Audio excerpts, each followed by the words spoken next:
रहना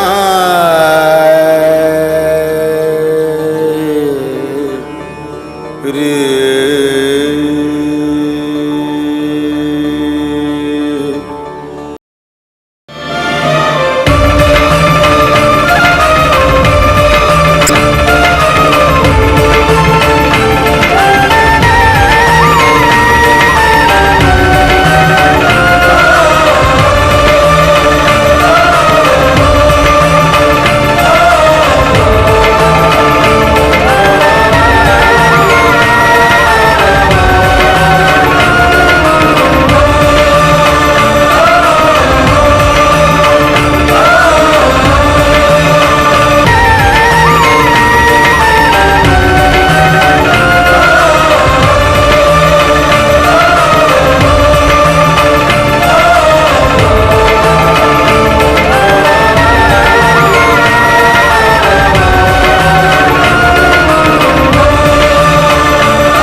यज्ञ से वापस आने में मुझे समय लगेगा। मैंने चंद्रमा को कह दिया है कि वसंतोत्सव का कार्यभार संभालने के लिए उसके साथ सती, अदिति, ख्याति, रेवती, रोहिणी सभी हों और मेरी अनुपस्थिति में आप इसका निरीक्षण करते रहिएगा और सती का विशेष रूप से ध्यान रखिएगा। आप जब भी यज्ञ के लिए बाहर जाते हैं इसी तरह निर्देश देकर जाते हैं। अब तो आपके सारे निर्देश मुझे कंठस्थ हो गए हैं। क्या करूं, दिन रात प्रजापति का दायित्व निभाते निभाते अब कुछ स्वभाव ही ऐसा हो गया है। आप चिंता ना करें, मैं सब संभाल लूंगी। उत्सव की सारी तैयारियां और सती को भी। सती कहाँ है? अभी तक जल लेकर नहीं आई? वो आ गई होगी। आइए दरबार की ओर चलते हैं।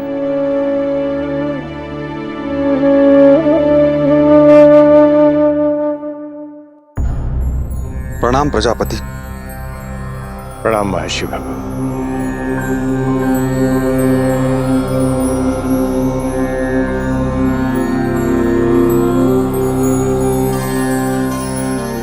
कहिए। प्रजापति, मुझे अब तक विश्वास नहीं हो रहा है कि आपने यज्ञ में शिव का आमंत्रित किया है। मैं इससे सहमत नहीं हूं। मैं आपसे विनती करता हूं कि इस यज्ञ में उपस्थित ना होने की अनुमति मुझे दे दी जाए। महर्षि भृगु, मेरे लिए सप्त ऋषियों में आपकी उपस्थिति अत्यंत महत्वपूर्ण है।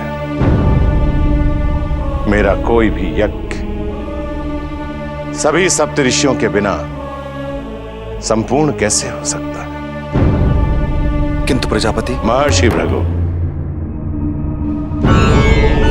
प्रजापति दक्ष आपको इसकी अनुमति नहीं दे सकता। आप सभी की उपस्थिति अनिवार्य है। क्यों? यह आपको शीघ्र ज्ञात हो जाए। चलिए।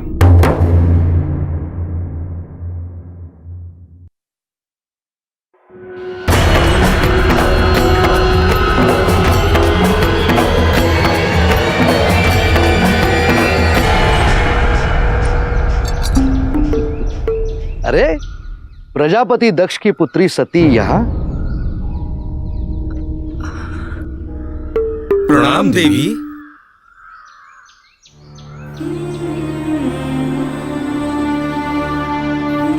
सती,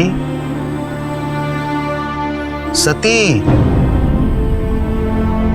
राग रागनियां तुम्हें प्रणाम कर रहे हैं।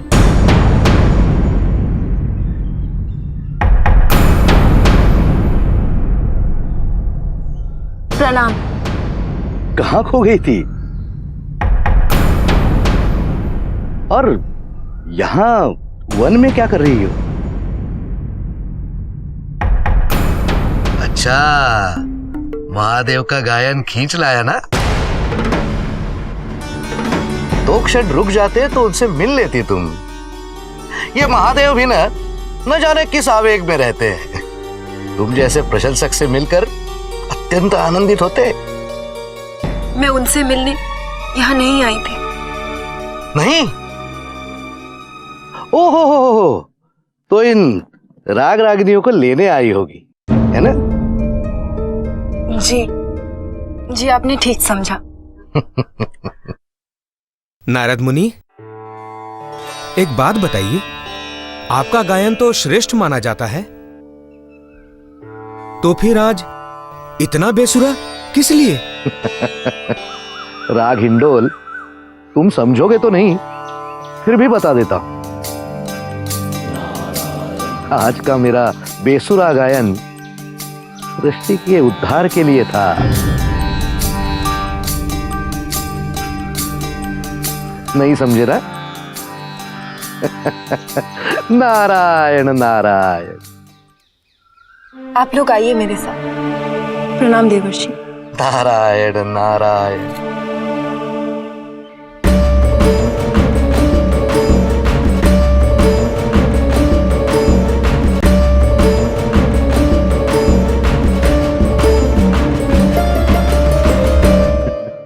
मुझे बहुत चिंता हो रही है अदिति। अरे, सती के साथ राग रागिनी?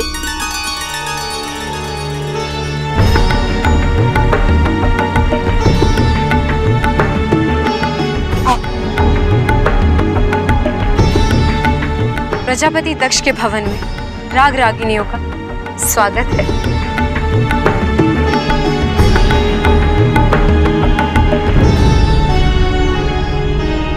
ये तो हमारा सौभाग्य है, वसंत उत्सव में आपने हमें आमंत्रित किया, लेकिन हमारा स्वागत तो पहले ही हो चुका, देवी सती के द्वारा, जो हमें लेने के लिए स्वयं वन तक आई थीं। आप लोगों को लेने के लिए वन तक? किंतु तुम तो जल लाने नदी तक गई थी ना, फिर ये सब कहाँ मिले तुम्हें? और सती, गगरी कहाँ है तुम्हारी? जल निकल नहीं आई। सती, क्या हुआ तुम्हें? कुछ बोल क्यों नहीं रही हो? ये तो महादेव के संगीत का जादू है, इतना शीघ्र कैसे उतरेगा?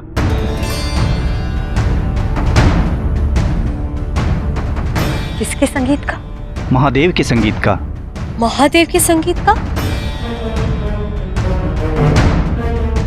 मैं कुछ समझी नहीं। बड़ी ही विचित्र घटना है।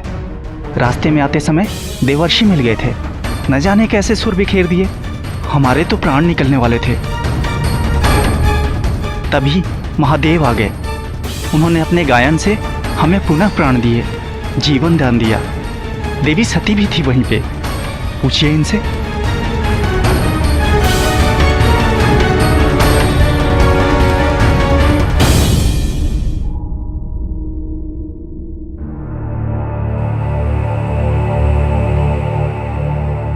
आप सब भवन में चलकर विश्राम कीजिए। आपके लिए अतिथि कक्ष तैयार है। आई।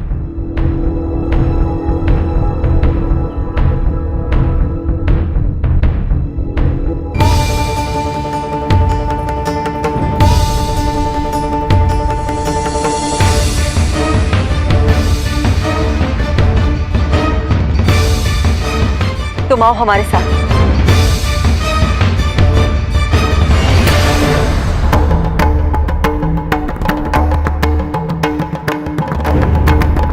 मूर्ख हो, अबोध हो, पागल हो, क्या हो? क्या हो तुम? अनेकों बार तुम्हें समझाया, किंतु तुम्हारी समझ में नहीं आता। नहीं समझ में आता कि महादेव तुम्हारे साथ छल कर रहे हैं, भ्रमित कर रहे हैं तुम्हें। तुम्हें पिताजी के विरुद्ध हथियार बनाया जा रहा है। और तुम क्या कर रही हो? बार बार भागी उस शिव के पास। क्या करना चाहती हो तुम? बोलो, क्या करना चाहती हो? पिताजी का इतना अपमान करवाने के बाद भी तुम्हें शांति नहीं मिली, जो तुम इस शिव के छलावे में आके ये भूल गई। यहाँ पिताजी तुम्हारी प्रतीक्षा कर रहे होंगे। क्यों समझ में नहीं आता तुम्हें सती? ये सब एक षड्यंत्र है। षड्यंत्र, षड्यंत्र, षड्यंत्र। ये कौन से षड्यंत्र की बात करते रहते हैं आप सब? कैसा छल? ना ही मैं अबोध हूं और ना ही पागल। मैं नदी से जल लाने ही गई थी, परंतु इतना सुंदर गायन सुनकर मैं शिव की ओर खींची चली गई। पर यह भी सत्य है, मैं रोक ही नहीं पाई अपने आप को। मैं रुकना ही नहीं चाहती थी। ऐसा था उनके स्वरों का जादू। मैं मंत्रमुग्ध हो वहीं खड़ी रही, देखती रही उन्हें।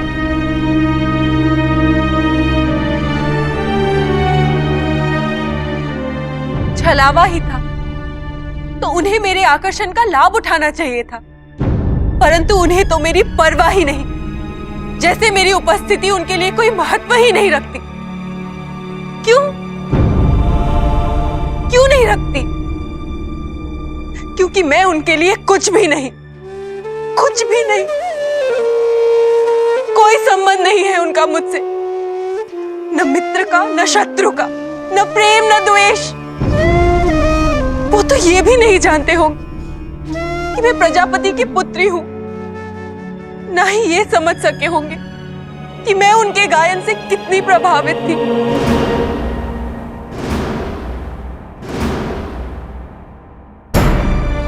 षड्यंत्र रचने वाले ऐसा रूखा बर्ताव करते हैं, ऐसी उपेक्षा करते हैं। मैं पागलों की तरह उनका गायन सुनकर उन तक पहुंची। न अपने पैर के घाव देखे, न मान, न मर्यादा, न दायित्व। उन्होंने मुझसे बात भी नहीं की। बात करना तो दूर, एक बार मुस्कुरा के देखा तक नहीं।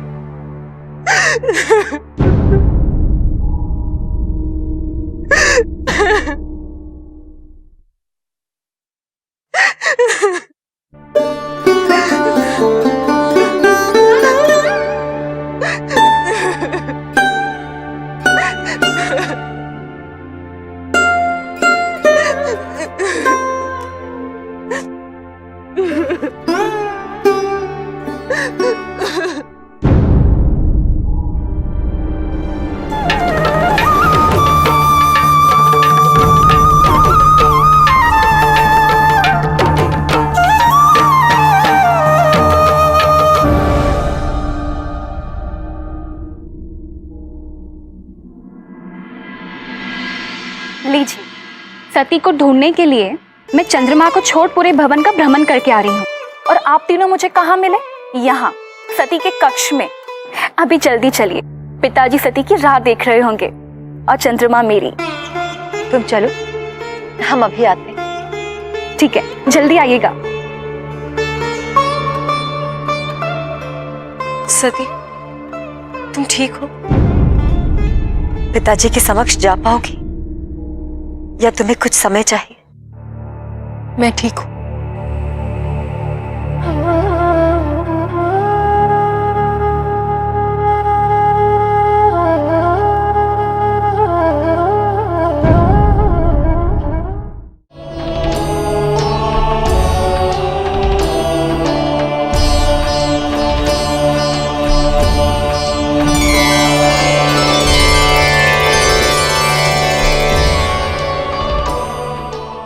कहाँ रह गई थी सती? नदी से जल ले आई?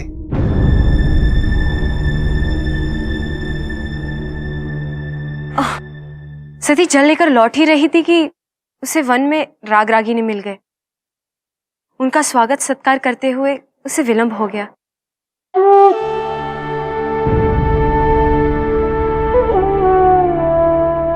आज्ञा हो तो कुछ पूछ सकता हूं? वसंत उत्सव के लिए कोई विशेष निर्देश जो आप देना चाहते हो? सभी चरण पूरे होने चाहिए। सौंदर्य, नृत्य, संगीत, सभी की प्रतियोगिताएं आयोजित की जानी चाहिए। ध्यान रहे, प्रतियोगिता में निर्णय निष्पक्ष और निश्चल होना चाहिए। हमने तो मदनिके को भी आमंत्रित किया है। उसके आने से भी बहुत चहल पहल हो जाएगी। और ये जितनी भी प्रतियोगिताएं आयोजित की जा रही हैं, इसमें वो अपनी सहायता भी देगी। अमात्य जी प्रजापति। सब वसंतोत्सव में मग्न रहेंगे। ऐसे में नगर की सुरक्षा का दायित्व तुम ही पर होगा। राक्षस ऐसे अवसर के लिए तत्पर रहते हैं। मेरी अनुपस्थिति में आक्रमण ना करें, इसके लिए तुम्हें सारी व्यवस्था स्वयं देखनी होगी। ऋषि कश्यप का कोई समाचार? जी और ऋषि अत्रि और ऋषि दधीचि के साथ कैलाश कर प्रस्थान कर चुके।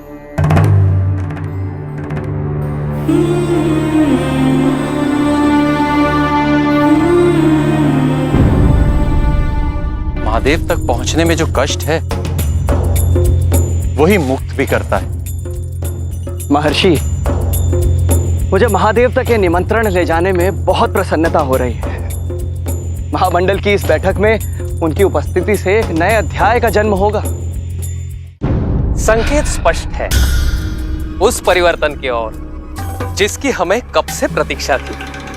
निसंदेह महर्षि दधीचि, किंतु वो परिवर्तन इतना शीघ्र होगा इसकी कल्पना भी नहीं की थी मैंने। आप अकेले नहीं हैं महर्षि कश्यप। चल।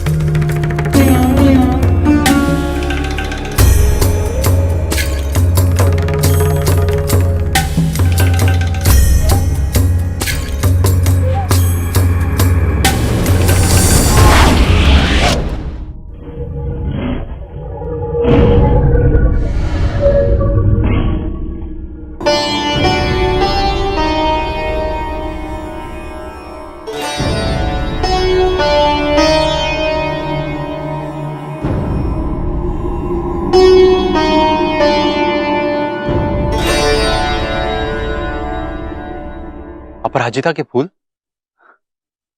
ये तो महादेव को बहुत प्रिय है। महादेव को ये अर्पित करना तो बड़े सौभाग्य की बात है। हाँ।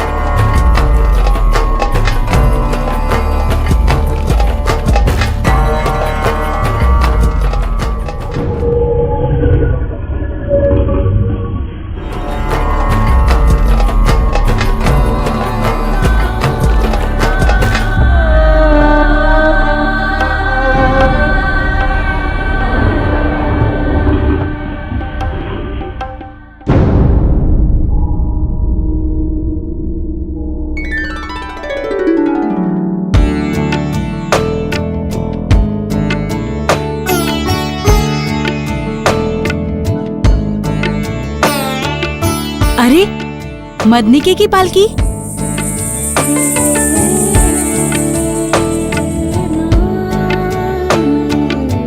चलो देवी सती को सूचित कर देते हैं।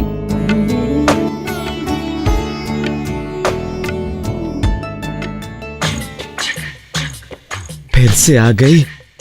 न जाने इस बार कितनों का हृदय क्षतिग्रस्त करेगी।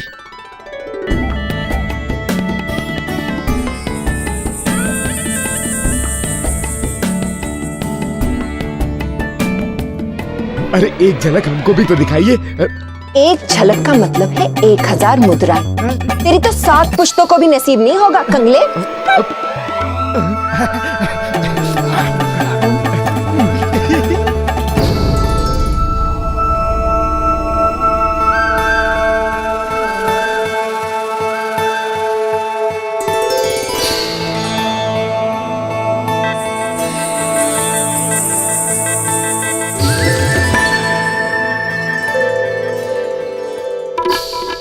सहारे की जरूरत तो मदनिके के दुश्मनों को है।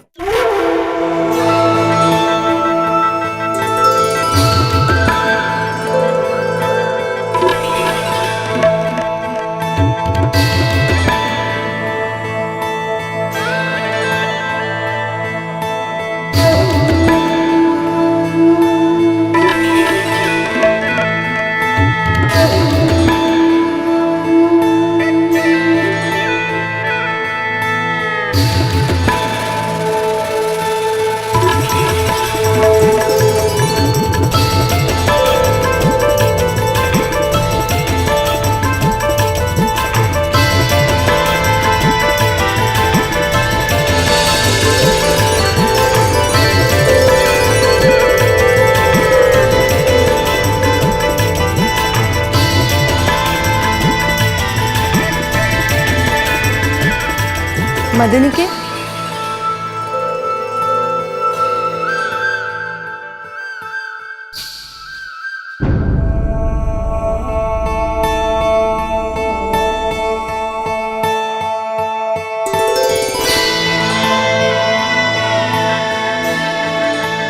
कैसी है?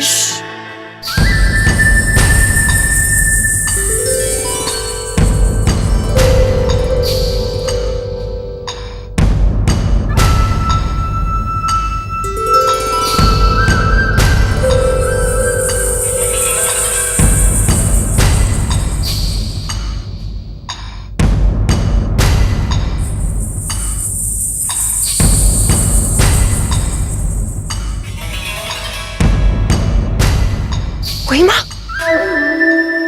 तीव्र गति से दौड़ता हुआ हृदय, धक धक धक धक धक धक, श्वासों में जैसे आंधी उठ रही हो, और नेत्र नेत्र जैसे किसी के स्वप्न में डूब गए हो।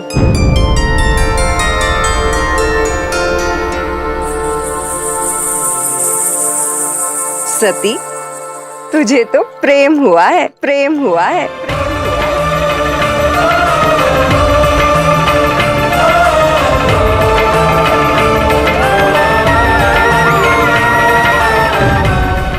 विवाह तो एक बंधन है और मदनिके कभी बंध कर नहीं रह सकती। लेकिन जब भी तेरी ओर देखती हूँ और ऐसा लगता है कि विवाह करने से तुझ जैसी बेटी प्राप्त हो सकती है, तो इस जन्म तो क्या, जन्म जन्म के लिए बंधने को तैयार हूं मैं। आप मुझे अपनी पुत्री ही समझिए। पुत्री में वो अपनापन कहाँ है जो बेटी में है, और तो बिटिया है मेरी। चलिए माँ से मिल लीजिए। सती,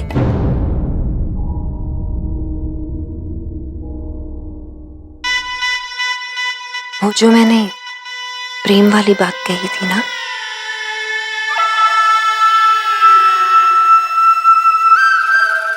मैं तो केवल तुझसे ठिठोली कर रही थी। चल अब।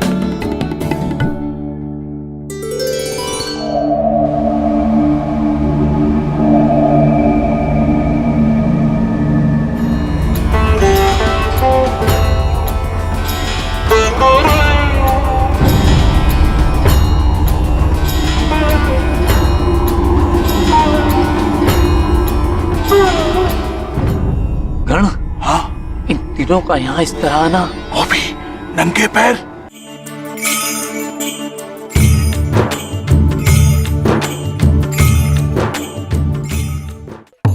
ऐसा तो नहीं नंदी ने उन्हें उसी चक्कर के लिए बुलाया हो? उसी चक्कर मतलब महादेव के विवाह का चक्कर? नहीं नहीं। प्रणाम।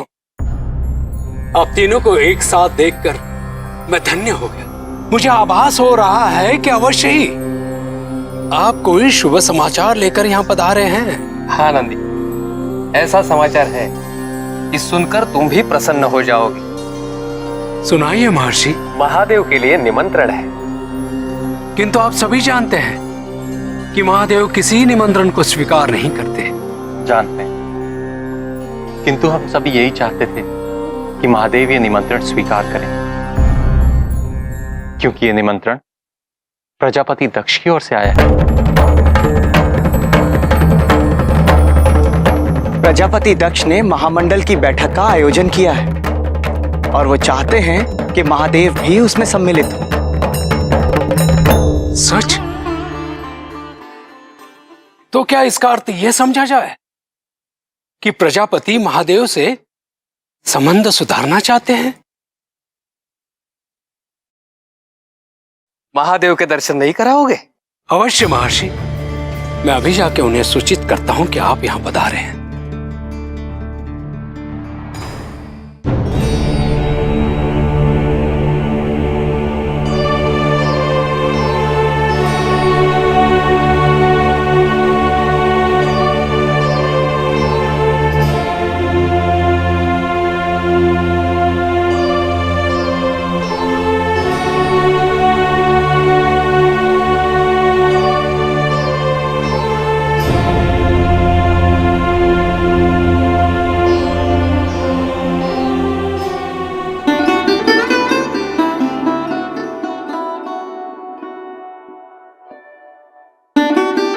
त्योहार शुरू होने वाला है, वो भी रंगों का, और तुम देखो कैसा फीका सा चेहरा लेकर बैठी हो। क्यों? किस बात की प्रसन्नता होनी चाहिए मुझे? विवाह से लेकर आज तक चंद्रमा ने सभी त्योहार केवल रोहिणी के साथ मनाए हैं। फिर इस वसंतोत्सव में अलग क्या है माँ? चंद्रमा को आज भी केवल रोहिणी की ही परवाह है। पुरुष तो होते ही लालची हैं, और लालची को रिझाना पड़ता है। थोड़ा सा नखरा, थोड़ा सा नाटक, थोड़ा सा झूठ, थोड़ा सा छल, थोड़ा सा सजना, थोड़ा सा वरना।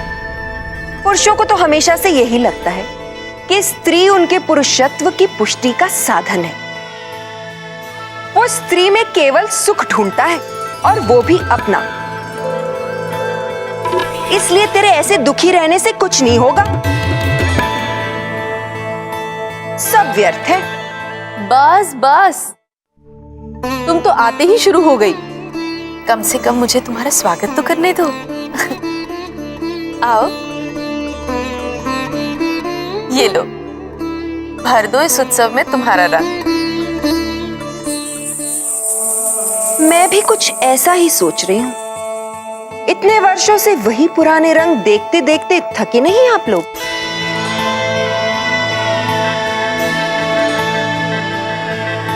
इस वसंत उत्सव में कुछ नया तो करना ही होगा, क्यों सती? जी जी। तो फिर बनवा ले प्रेम का रंग।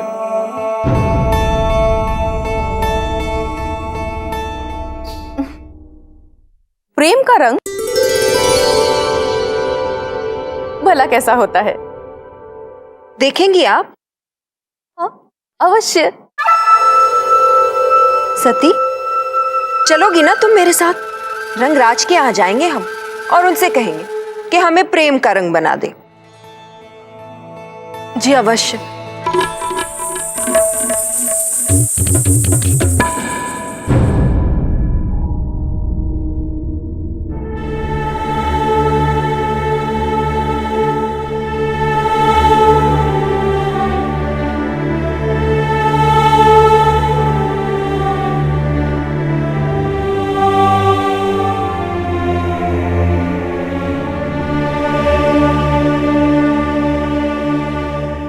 अनेकों बार तुम्हें समझाया, नहीं समझ में आता कि महादेव तुम्हारे साथ छल कर रहे हैं। क्यों समझ में नहीं आता तुम्हें सती कि ये सब एक षड्यंत्र है?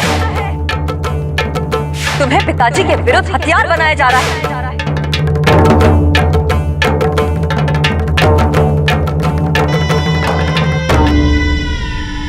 तू उसी के बारे में सोच रही है ना?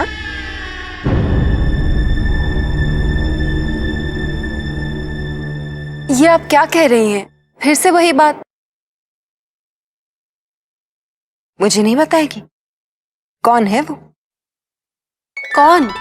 वही जिसकी छवि तेरी आंखों में दिख रही है, जिसका स्वर तेरे स्वरों में सुनाई देता है और जिसका नाम तेरे अधरों पर आते आते न जाने क्यों रुक जाता है। वही जिससे तू प्रेम करती है। मैंने उद्यान में झूठ कहा था सती, मैं ठिठोली नहीं कर रही थी। तुझे तो सचमुच प्रेम हो गया है। ये कौन से प्रेम की बात कर रही हैं आप? कैसा प्रेम? इस प्रेम की परिभाषा क्या है?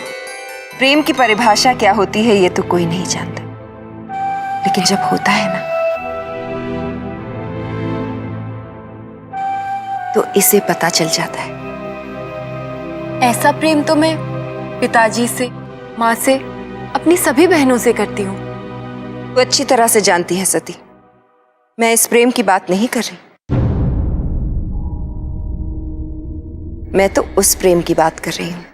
मदनिके, मैं पहेलियां बुझाना नहीं जानती।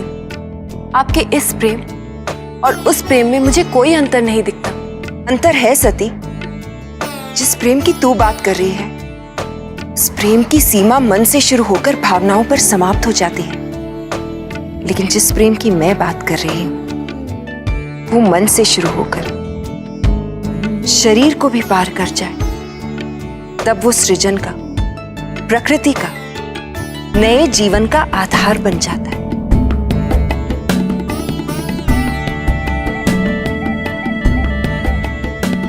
मैं इस प्रेम की बात कर रही हूं।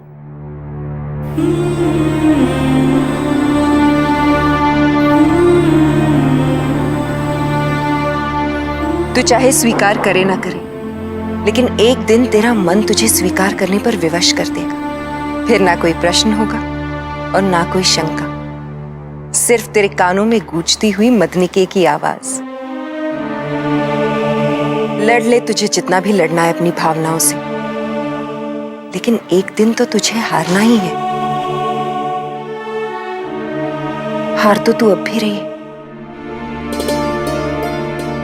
चल अपनी आंखें बंद कर। अरे बंद करना अपनी आंखें।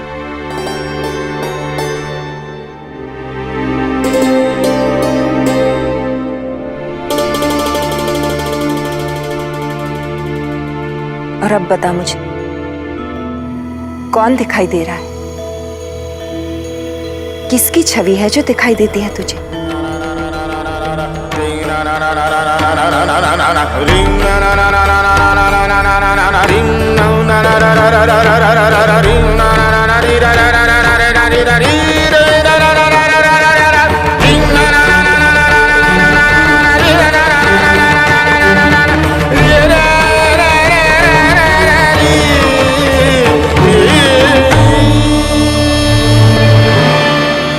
कोई नहीं, कोई नहीं, कोई भी नहीं, कोई भी नहीं। मैं किसी से प्रेम नहीं करती, किसी से प्रेम नहीं करती,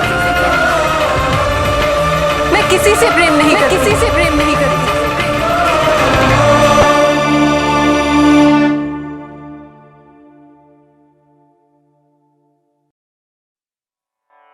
देव देव महादेव शिवा, देव देव महादेव शिवा, देव देव महादेव शिवा, देव शिवा।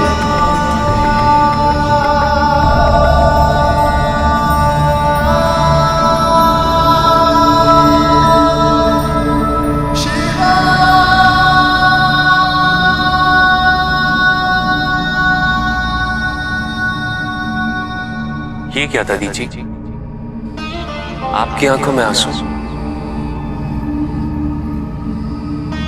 इतने लंबे अंतराल के बाद आपके दर्शन हो तो आंखें भर आना स्वाभाविक है प्रभु।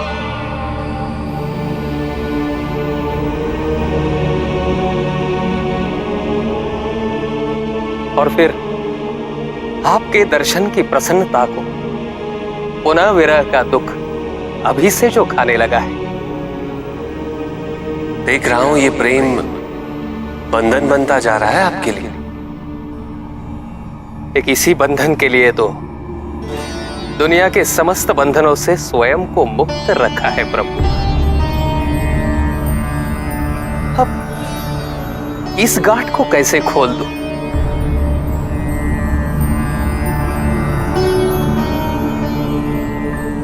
आप तीनों सप्तऋषि आज एक साथ कैसे? महादेव, प्रजापति दक्ष ने आपको महामंडल की बैठक में आमंत्रित किया है।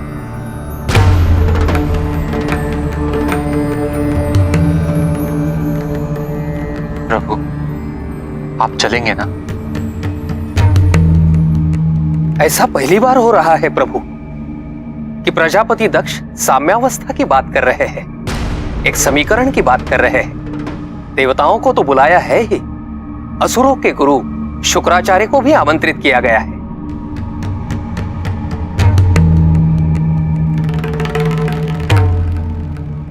महामंडल की बैठक जहां प्रस्ताव रखे जाते, चर्चा होती, नियम बनाए जाते और फिर वही नियम पक्षपात का आधार बनते, जिनके कारण देवता और असुरों में युद्ध होता है।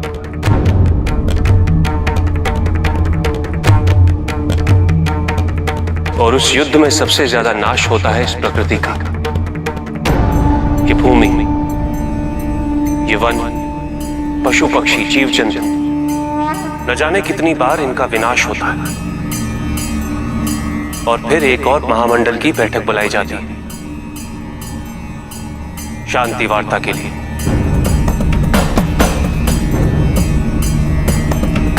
यदि पक्षपात ही नहीं होता तो समीकरण की आवश्यकता क्यों होती? साम्य अवस्था की बात क्यों उठती? पहले अत्याचार, फिर उपचार। ऐसी नीति का मेरे लिए कोई महत्व नहीं। प्रभु, यदि आप आएंगे तो सब धन्य हो जाएंगे, सब आश्वस्त हो जाएंगे कि शांति और सद्भावना हेतु की जा रही पहल अवश्य सफल होगी। शांति और सद्भावना के लिए भारी महामंडल की बैठक की आवश्यकता नहीं है। आवश्यकता है तो अपनी महत्वाकांक्षा, अपने स्वार्थ, अपने अहंकार और अपने लोभ की बैठक बुलाकर उनको शांत करने की, उन पर नियंत्रण रखने की। अगर ये संभव होता प्रभु तो सब शिव नहीं हो जाते? कोई और कारण ना सही, ये सोच के तो चल सकते हैं ना कि इस महामंडल में आपकी उपस्थिति हमारे लिए सर्वोच्च महत्व रखती है। इस निमंत्रण को हमारी प्रार्थना समझ के स्वीकार कर लीजिए।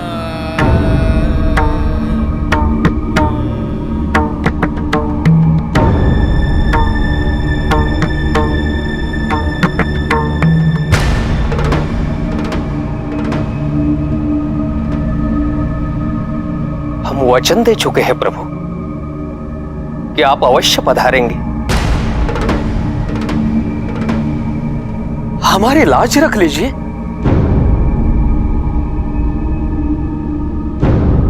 ठीक है,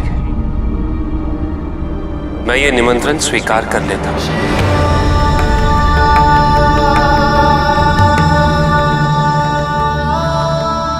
हम धन्य हुए प्रभु, हम धन्य हुए।